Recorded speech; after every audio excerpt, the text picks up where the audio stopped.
Jadi rahmatan lil alamin itu Nabi Muhammad mendakwahkan kepada manusia tauhid. Bentuk rahmat Nabi kepada alam semesta, kepada kita ini didakwahkannya tauhid, disampaikan. Dan Nabi Muhammad melarang keras kesyirikan. Nabi Muhammad melarang keras kebid'ahan. Ini bentuk rahmatan lil alamin.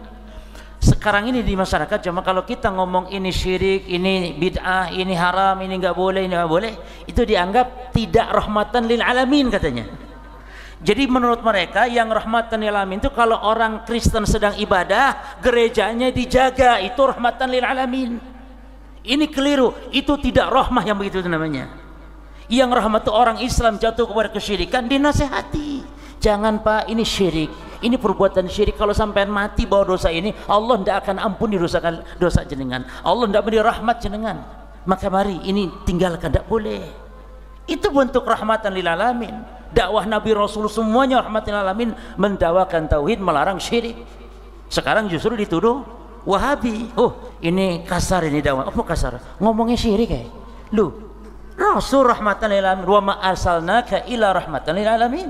Dan tidaklah kami mengutus untuk Muhammad kecuali membawa rahmat. Rahmat bagi manusia. Orang yang berbuat syirik dilarang oleh Nabi. Ini rahmat. Kalau orang syirik dibiarkan, berarti tidak rahmat ini dakwahnya. Isjarno itu apa-apa, saya mesane aja. Enggak mesane itu. Nek mesane itu ojo, dilarang dia dari perbuatan syirik. Namun dengan cara-cara yang hikmah. Demikian jemaah. Ya.